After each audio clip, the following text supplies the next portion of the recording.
안녕하세요. 영어 잘하는 헤드헌터 영자라입니다. 제가 이제 지금 시리즈를 이어서 좋은 회사를 구분하는 방법에 대해서 말씀을 드리고 있는데요.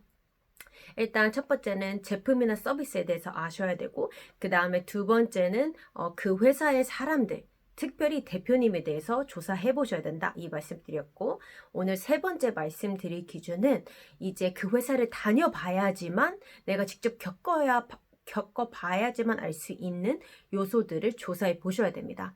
아무래도 흔히 우리가 가장 먼저 찾아가는 흔하게 보는 사이트가 두 곳이 있는데요. 이미 여러분이 잘 사용하고 계실 거란 생각이 듭니다. 블라인드랑 자플래닛입니다. 이 두 사이트에서 그 회사에 대해서 이제 여러 가지 정보들을 검색해서 확인이 가능하시고, 실제 근무자가 있다면 물어볼 수도 있고 할 수 있는 플랫폼입니다. 근데 우리가 몇 가지는 조금 그런 정보를 받아들일 때 필터를 가지고 있어야 됩니다. 네. 그래서 그런 부분에 대해서 조금 설명을 드리고 싶은데, 일단 블라인드에 내가 글을 올린다라는 생각을 할 때는 일단 거기 유저여야 되고, 굉장히 자기 시각이 뚜렷한 분일 확률이 높습니다. 어떤 댓글을 아무리 자기가 그 회사 사람이어도 그런 질문에 대한 대답을 한다, 아니면 자기 상황에 대한 묘사를 한다라는 생각을 했을 때는 그 분은 어쨌든 기질적으로 이렇게 말하는 것을 두려워하지 않는 분이라는 걸 우리는 알 수 있습니다. 왜냐하면 흔히 이제 조용하시고 이렇게 그런 것들을 싫어하시는 분들은 아무리 가입이 돼 있어도 글을 잘 쓰지 않습니다. 네, 근데 거기에 올라온 정보들을 통해서 너무 감정이입해서 그 사람과 똑같은 시각에서 보지 마시고, 약간 비틀어서 이게 100% 맞을 거다가 아니라 한 70% 맞을 것이다 라는 시선으로 제3자 입장에서 그 사람이 비판하는 영역에 반대급부를 한번 떠올려 보시면 좋을 것 같습니다. 뭐 예를 들어서 이런 것들에 대해서 지원이 없었다. 근데 알고 보니 그 사람 쓰지 않았지만 다른 영역에서 지원이 있었기 때문에 그게 없었을 수도 있는 거잖아요. 그렇기 때문에 한 조금은 열려있는 시각으로 그런 컨텐츠를 받아들일 필요가 있다. 댓글을 받아들일 필요가 있다. 그 다음에 자플래너 같은 경우는 평점은 사실 어느 정도의 신빙성이 있다고 저는 생각합니다. 그래도 평점에 대해서는 한 70% 정도 받아들이시라는 말씀을 드리고, 간혹은 이제 대표가 바뀌었거나 아니면은 문제가 되었던 어떤 특정 팀장이 갑자기 퇴사를 했다던가 하면은 회사 분위기가 완전 달라지기 때문에 그 상황에 따라서 글이 올라간 시기가 언제쯤인지, 또 그 회사의 변화가 있었는지 없었는지 이런 것도 같이 확인이 필요합니다.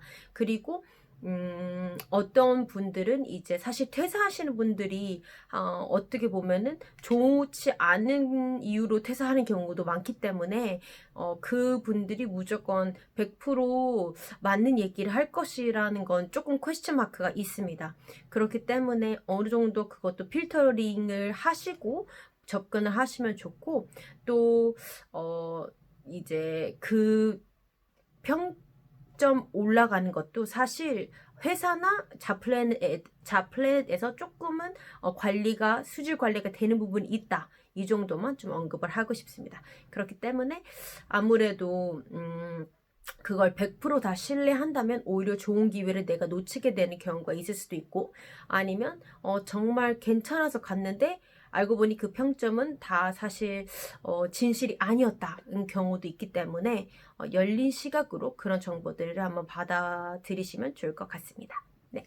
그리고 이제 이 두 가지는 어떻게 보면 온라인에서 내가 정보를 수집하는 건데, 이제 오프라인에서도 정보를 수집할 수가 있습니다. 내 주변에 그 회사를 다니는 지인이 없는지, 아니면 그 회사를 과거에 다녔던 지인은 없는지 한번 확인해 보실 수도 있고, 만약 사용하시는 분이라면 링크드인을 통해서도 사실 좋은 관계를 그 회사에 있는 사람들과 맺어서 그런 질문을 할 수도 있습니다.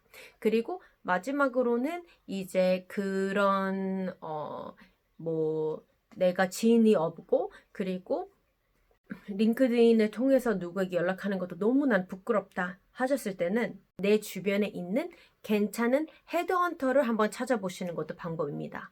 좋은 헤드헌터 같은 경우는 본인이 그 회사가 고객사가 아니더라도 그 회사에 대한 정보를 얻어낼 수가 있을 확률이 굉장히 높습니다. 네. 그래서 아무래도 헤드헌터의 시각에서는 그 회사에 대한 정보를 좀 얻는 것이 조금 수월한 점이 있다라는 점. 그리고 헤드헌터 분들이 건너서 여러 회사들에 대한 소문을 듣고 또 많은 후보자들과 접촉을 하기 때문에 또 한 달이 건너면 사실 많은 부분이 어떻게 돌아가는지 확인이 좀 가능한 부분이 있습니다. 그래서 좋은 헤드헌터를 한번 몰색해 보셔서 그 헤드헌터에게 본인의 어떤 본인이 관심 있는 어떤 회사에 대한 정보를 한번 얻으실 수 있다면 그것도 아주 좋은 기회가 될 것 같습니다. 물론 조금 업무에 많이 치여서 그런 것들에 대해서 일일이 대응을 못 해주신 헤드헌터도 참 많습니다. 저희가 보통 하루에도 정말 바쁘게 일하시는 분은 뭐 전화도 50통에서 100통까지 하시는 분도 계시고, 그리고 하루에 이력서도 거의 뭐 200개, 300개 보시는 분도 계시고 할 정도로 정말 업무가 많은 경우가 있는데, 그래도 조금 여유가 있는 분이라면 반드시 도움을 드릴 거라는 생각이 듭니다. 네. 그래서 지금까지 영상 봐주셔서 너무 감사드리고, 제가 이렇게 오늘 세 번째 기준 말씀드렸고, 다음 기준도 많이 기대해 주시고, 제가 유튜브 조금 더 힘내서 열심히 해보려고 하는데 많이 응원해 주시고, 좋아요, 댓글, 알람 설정, 순서는 다 틀린 것 같지만 부탁드리겠습니다. 감사합니다. 좋은 하루 되세요.